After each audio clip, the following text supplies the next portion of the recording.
सर्वमंगल मांगल्ये शिवे सर्वार्थ साधिके शरण्ये त्र्यंबके गौरी नारायणी नमोस्तुते। आप सभी भक्तजनों को माघ मास के गुप्त नवरात्रि व्रत की हार्दिक शुभकामनाएं। माँ भगवती जगदम्बा की कृपा सदैव आप और आपके पूरे परिवार पर बनी रहे। 30 जनवरी दिन गुरुवार का आज दिन है और आज से प्रारंभ हो रही है माघ मास के गुप्त नवरात्रि। तो आज गुप्त नवरात्रि का पहला दिन है और पहले दिन माँ शक्ति के स्वरूप माँ काली की अर्थात कालिका देवी की पूजा की जाती है। पौराणिक मान्यताओं के अनुसार माँ कालिका कलयुग की जागृत देवी मानी जाती है। माँ काली को दुष्टों का संहार करने वाला माना जाता है। माँ काली की पूजा गुप्त तरीके से की जाती है। तो आज की वीडियो में आप जानेंगे कि माँ काली की पूजा किस प्रकार से करनी चाहिए, माँ कालिका का मंत्र क्या है और किस प्रकार से किस विधि से माँ की आराधना करें, माँ काली की कथा क्या है। तो नवरात्रि के पहले दिन की पूजा विधि से संबंधित संपूर्ण जानकारी आपको आज की वीडियो में शेयर करेंगे और इसी के साथ माँ काली की कथा भी आप सुनेंगे। तो आइए सबसे पहले बात करते हैं कि कलश स्थापना करने का शुभ मुहूर्त क्या रहेगा। तो देखिए 30 जनवरी को सुबह 9:25 से लेकर 10:46 तक घट स्थापना का शुभ मुहूर्त रहेगा। इसके बाद अभिजीत मुहूर्त रहेगा दोपहर 12:13 से दोपहर 12:56 तक। आप इन दोनों ही मुहूर्त में कलश की स्थापना कर सकते हैं। अगर आप कलश की स्थापना करके पूजा नहीं करना चाहते तो बिना कलश की स्थापना किए भी पूजा कर सकते हैं। जो भक्त कलश की स्थापना करना चाहते हैं उनके लिए शुभ मुहूर्त है। इसी शुभ मुहूर्त में आप कलश की स्थापना कर लीजिएगा। और अगर आप कलश की स्थापना नहीं करना चाहते किसी भी कारणवश तो बिना कलश की स्थापना किए भी आप पूजा कर सकते हैं। मंत्रों का जाप भी कर सकते हैं। तो अगर कलश की स्थापना कर पाते हैं तब तो बहुत अच्छी बात है, अगर नहीं कर पाते हैं तो भी ऐसे में पूजा आप कर सकते हैं। तो मन में किसी प्रकार का भी आप संशय मत रखिएगा। अब बात करते हैं पूजा विधि के बारे में। तो देखिए पहले दिन माँ काली की पूजा की जाएगी। आप चाहें तो चौकी की स्थापना कर सकते हैं या फिर बिना चौकी स्थापित किए अपने घर के मंदिर में भी पूजा कर सकते हैं। तो माँ काली की पूजा के लिए प्रातः काल आपको जल्दी उठना है। नित्य कर्मों से निवृत्त होकर स्नान आदि करके साफ स्वच्छ वस्त्र धारण करने हैं। फिर माँ दुर्गा के सामने शुद्ध घी का एक दीपक प्रज्वलित कीजिए। आप चाहें तो कलश की स्थापना माँ की दाईं तरफ कर सकते हैं।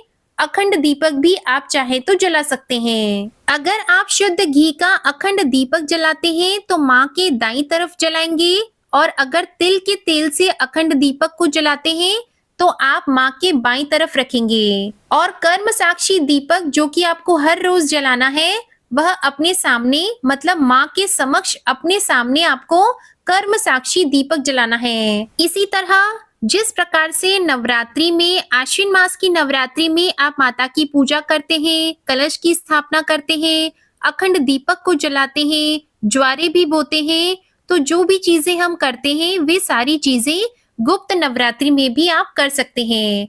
तो इसलिए किसी भी प्रकार का मन में आप संशय मत रखिएगा।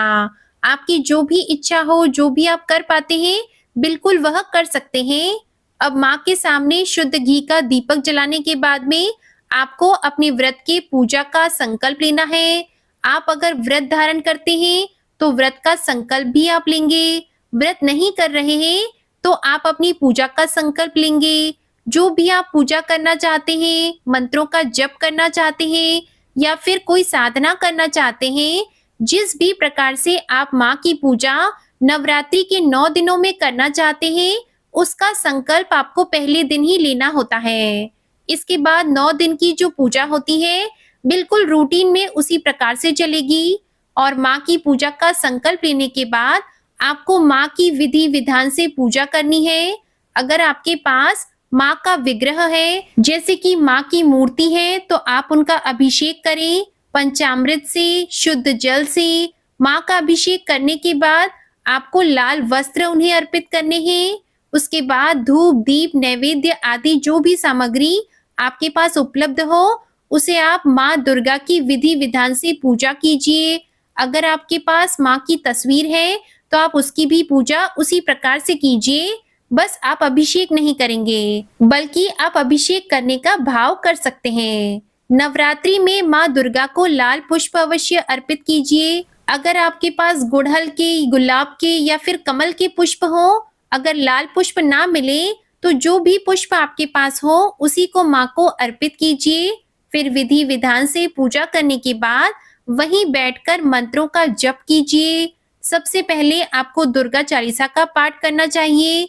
उसके बाद सिद्ध कुंजिका स्तोत्र का पाठ आप कर सकते हैं। इसके बाद आप चाहें तो दुर्गा सप्तशती का पाठ नवरात्रि में कर सकते हैं। नवरात्रि में माँ दुर्गा के 9 स्वरूपों की पूजा की जाती है। साथ में 10 महाविद्याओं की भी आराधना की जाती है।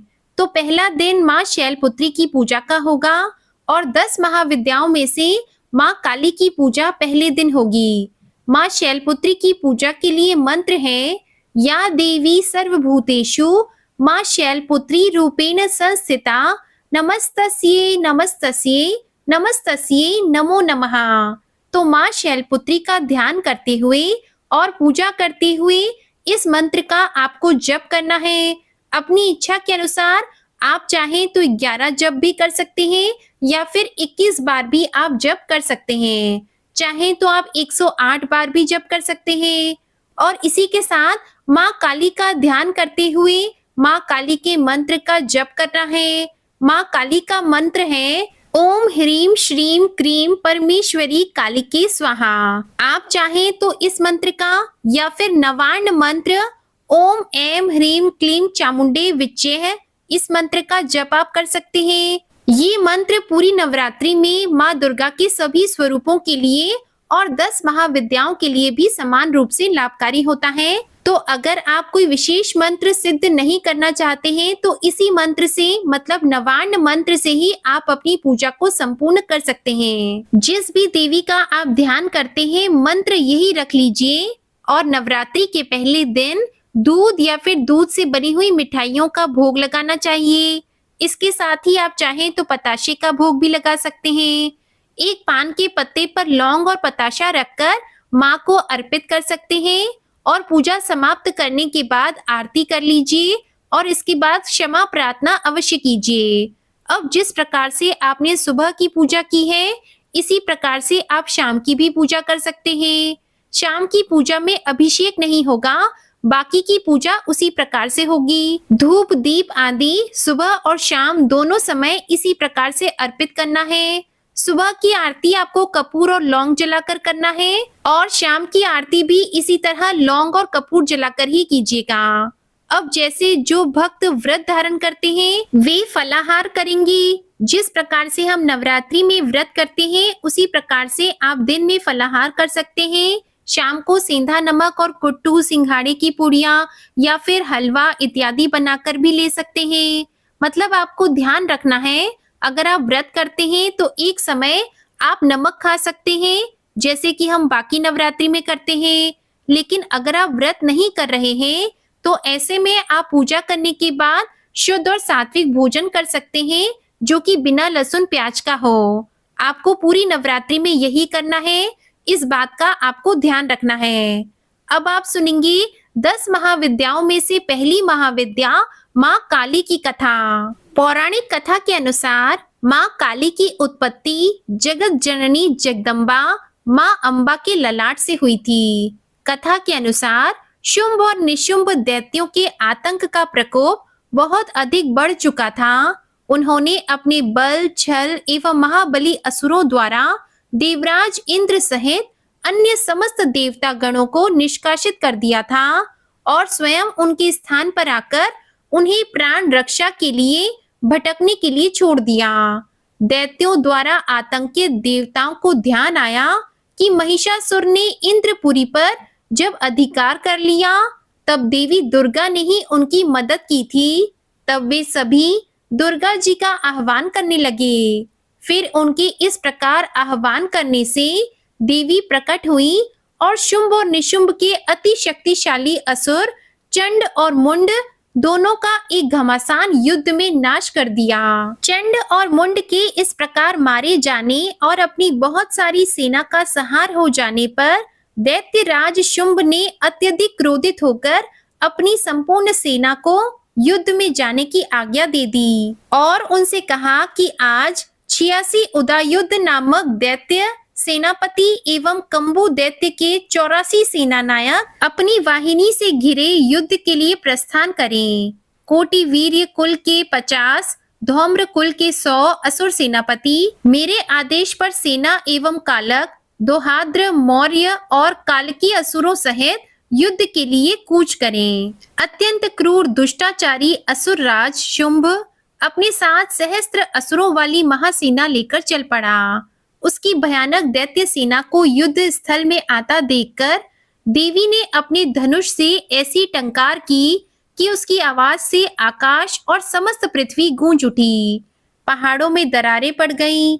देवी के सिंह ने भी दहाड़ना प्रारंभ कर दिया। फिर जगदम्बिका ने घंटे के स्वर से उस आवाज को दुगुना बढ़ा दिया। धनुष, सिंह और घंटे की ध्वनि से समस्त दिशाएं गूंज उठी। भयंकर नाद को सुनकर असुर सेना ने देवी के सिंह और मां काली को चारों ओर से घेर लिया।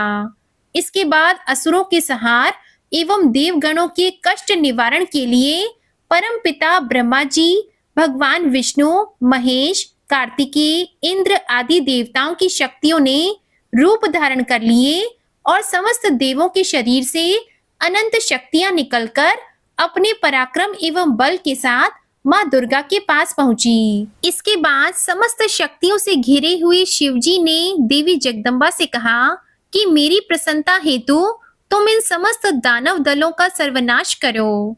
तब देवी जगदम्बा के शरीर से भयानक उग्र रूप धारण करके चंडिका देवी शक्ति रूप में प्रकट हुई। उनके स्वर में सैकड़ों गीदड़ की भांति आवाज आती थी।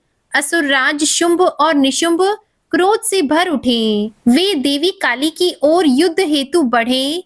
अत्यंत क्रोध में चूर उन्होंने देवी पर बाण शक्ति, शूल, फरसा आदि अस्त्रों शस्त्रों द्वारा प्रहार करना प्रारंभ कर दिया।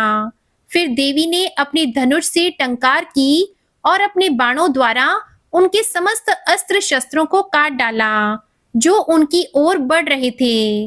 माँ काली फिर उनके आगे आगे शत्रुओं को अपने शूल आदि के प्रहार द्वारा विदीर्ण करती हुई खटवांग से कुचलती हुई समस्त युद्ध भूमि में विचरने लगी।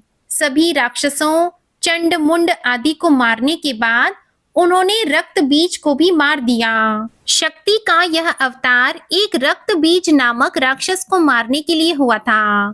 फिर शुंभ और निशुंभ का वध करने के बाद भी जब काली माँ का गुस्सा शांत नहीं हुआ, तब उनके गुस्से को शांत करने के लिए भगवान शिव उनके रास्ते में लेट गए और काली माँ का पैर उनके सीने पर पड़ गया। शिव पर पैर रखते ही माता का क्रोध शांत होने लगा। 10 महाविद्याओं में माँ काली प्रथम रूप है।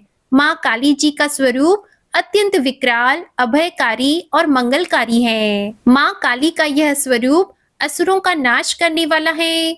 यदि कोई व्यक्ति गुप्त नवरात्रि के दौरान माँ काली की पूजा करता है, उसके ऊपर आसुरी शक्तियों का कोई असर नहीं होता है।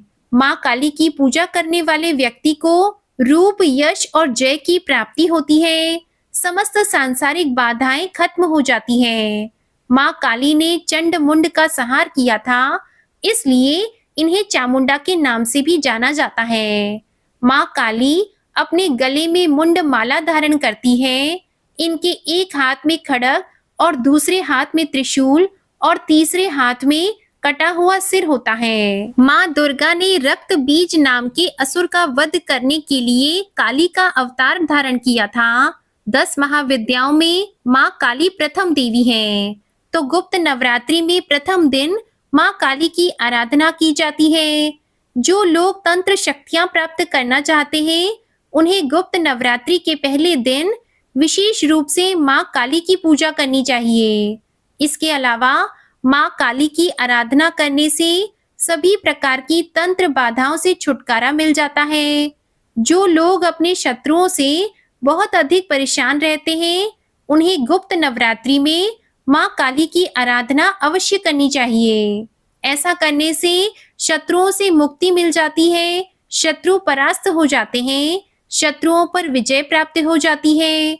माँ काली की पूजा करने से अकाल मृत्यु का भय भी दूर हो जाता है। गुप्त नवरात्रि में 2 तरीके से माँ काली की पूजा की जाती है।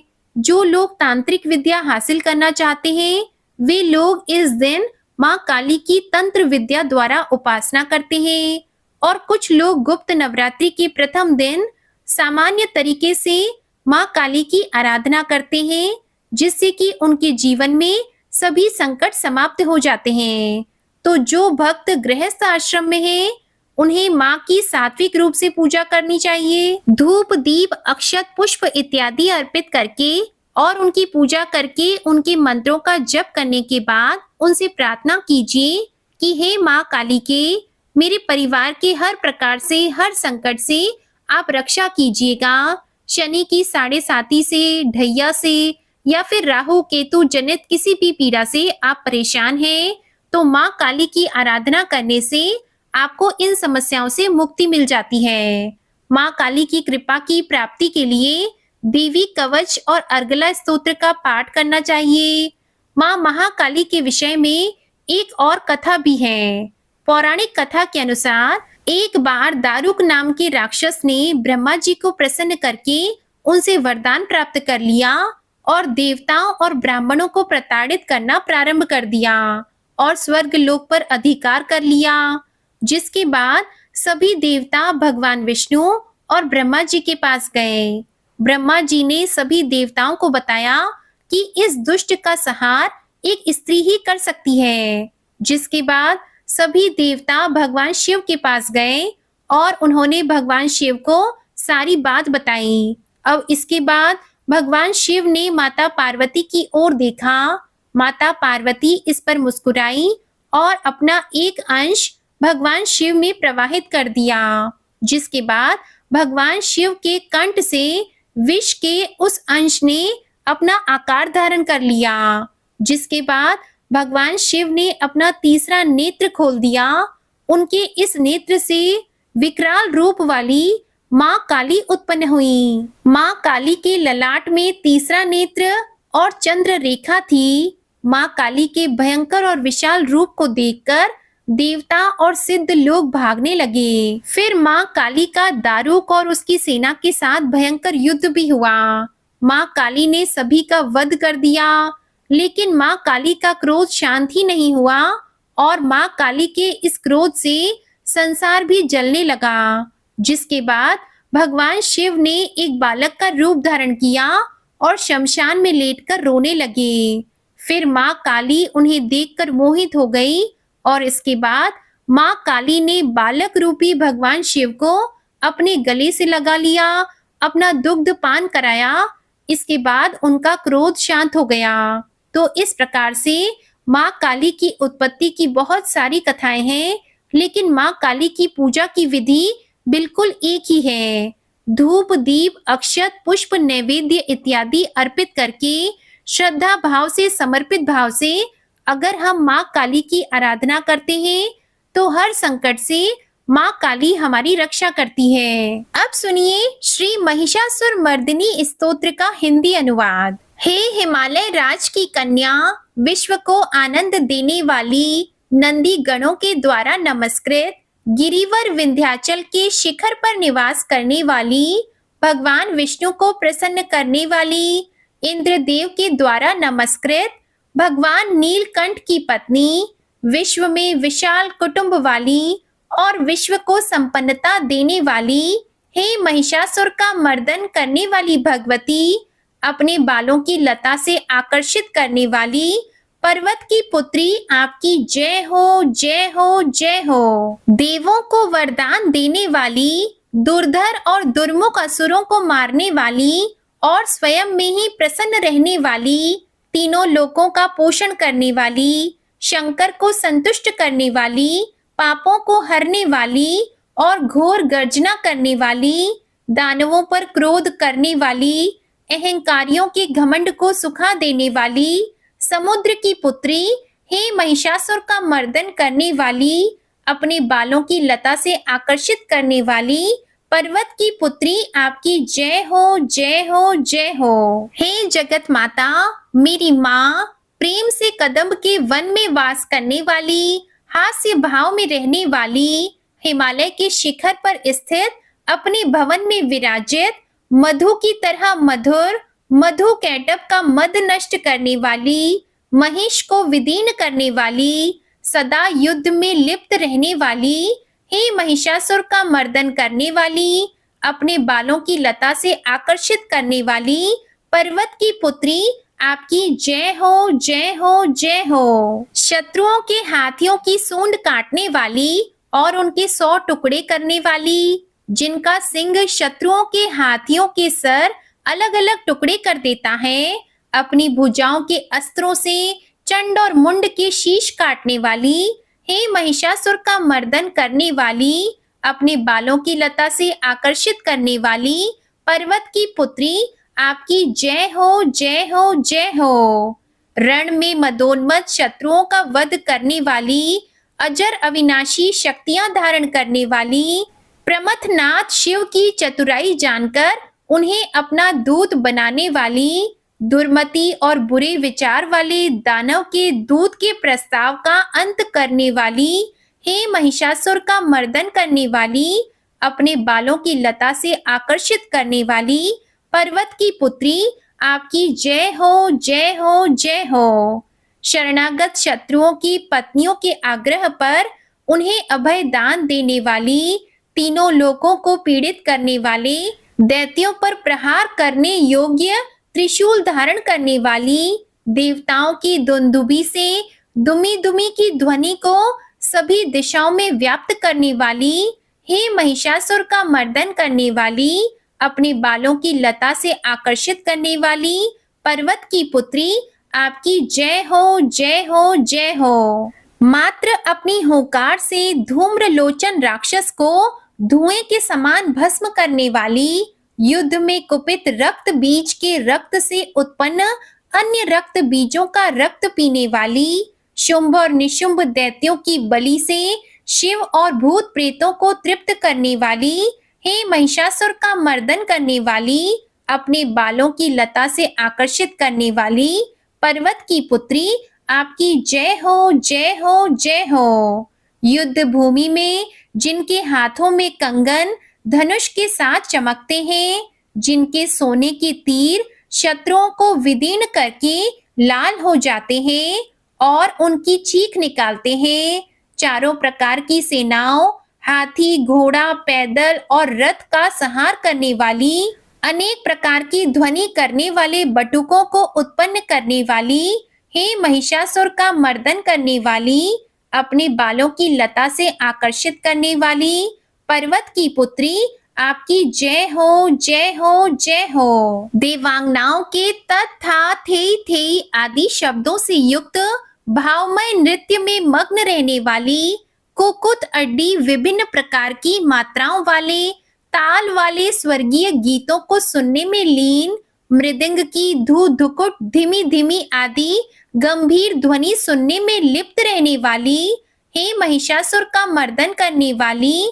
अपने बालों की लता से आकर्षित करने वाली पर्वत की पुत्री आपकी जय हो, जय हो, जय हो। जय जयकार करने और स्तुति करने वाले समस्त विश्व के द्वारा नमस्कृत, अपने नुपुर के झन झन और झिमझिम शब्दों से भूतपति महादेव को मोहित करने वाली, नटी नटों के नायक अर्धनारीश्वर के नृत्य से सुशोभित नाट्य में तल्लीन रहने वाली, हे महिषासुर का मर्दन करने वाली, अपने बालों की लता से आकर्षित करने वाली पर्वत की पुत्री आपकी जय हो, जय हो, जय हो। आकर्षक कांति के साथ अति सुंदर मन से युक्त और रात्रि के आश्रय अर्थात चंद्रदेव की आभा को अपने चेहरे की सुंदरता से फीका करने वाली, काले भंवरों के समान सुंदर नेत्रों वाली, हे महिषासुर का मर्दन करने वाली, अपने बालों की लता से आकर्षित करने वाली पर्वत की पुत्री आपकी जय हो, जय हो, जय हो। महायोद्धाओं से युद्ध में चमेली के पुष्पों की भांति कोमल स्त्रियों के साथ रहने वाली तथा चमेली की लताओं की भांति कोमल भील स्त्रियों से जो झिंगूरों के झुंड की भांति घिरी हुई हैं, चेहरे पर खुशी से उत्पन्न उषा काल के सूर्य और खिले हुए लाल पुष्प के समान मुस्कान वाली, हे महिषासुर का मर्दन करने वाली, अपने बालों की लता से आकर्षित करने वाली पर्वत की पुत्री, आपकी जय हो, जय हो, जय हो। जिसके कानों से लगातार मद बहता रहता है, उस हाथी के समान उत्तेजित, हे गजेश्वरी, तीनों लोकों के आभूषण, रूप, सौंदर्य, शक्ति और कलाओं से सुशोभित, हे राजपुत्री, सुंदर मुस्कान वाली स्त्रियों को पाने के लिए मन में मोह उत्पन्न करने वाली, कामदेव की पुत्री के समान, हे महिषासुर का मर्दन करने वाली, अपने बालों की लता से आकर्षित करने वाली पर्वत की पुत्री, आपकी जय हो, जय हो, जय हो।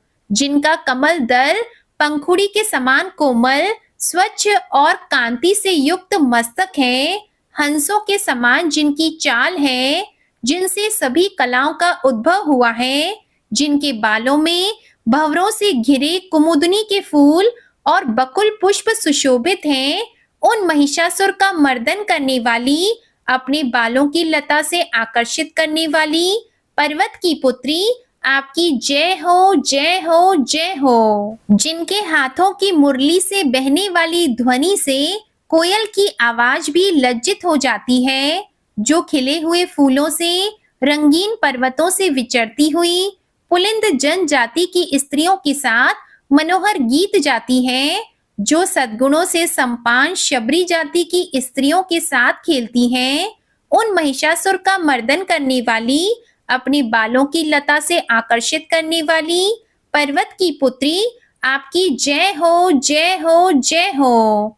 जिनकी चमक से चंद्रमा की रोशनी फीकी पड़ जाए, ऐसे सुंदर रेशम के वस्त्रों से जिनकी कमर सुशोभित है, देवताओं और असुरों के सर झुकने पर उनके मुकुट की मणियों से जिनके पैरों के नाखून चंद्रमा की भांति दमकते हैं, और जैसे सोने के पर्वतों पर विजय पाकर कोई हाथी मदोन्मत्त होता है, वैसे ही देवी के उरोज कलश की भांति प्रतीत होते हैं। ऐसी हे महिषासुर का मर्दन करने वाली, अपने बालों की लता से आकर्षित करने वाली पर्वत की पुत्री, आपकी जय हो, जय हो, जय हो। सहस्त्रों दैत्यों के सहस्त्रों हाथों से सहस्त्रों युद्ध जीतने वाली और सहस्त्रों हाथों से पूजित सुर तारक उत्पन्न करने वाली, उसका तारकासुर के साथ युद्ध कराने वाली, राजा सुरत और समाधि नामक वैश्य की भक्ति से समान रूप से संतुष्ट रहने वाली,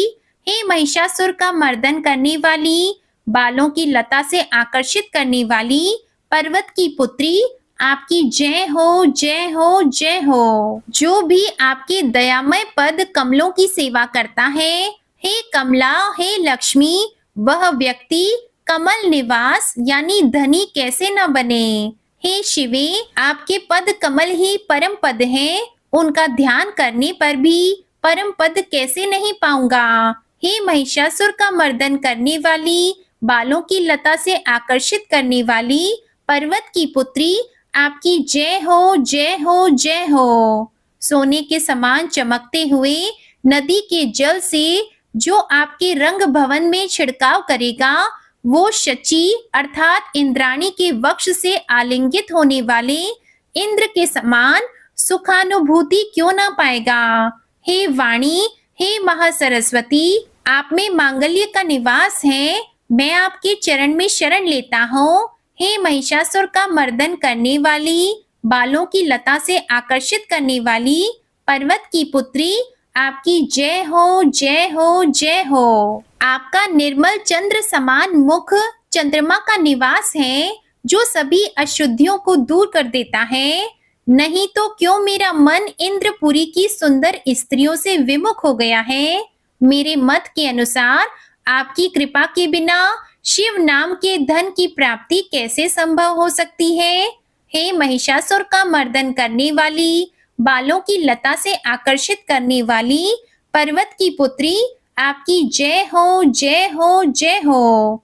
हे दीनों पर दया करने वाली उमा, मुझ पर भी दया कर ही दो। हे जगत जननी, जैसे आप दया की वर्षा करती हो, वैसे ही तीरों की वर्षा भी करती हो। इसलिए इस समय जैसा आपको उचित लगे वैसा करो। मेरे पाप और ताप दूर करो। हे महिषासुर का मर्दन करने वाली, बालों की लता से आकर्षित करने वाली पर्वत की पुत्री, आपकी जय हो, जय हो, जय हो। ये थी आज की वीडियो। अगर वीडियो पसंद आए तो इसे लाइक करके चैनल जरूर सब्सक्राइब कीजिएगा और गुप्त नवरात्रि के दूसरे दिन की वीडियो भी हमारे चैनल पर जरूर देखिएगा। जय माता दी।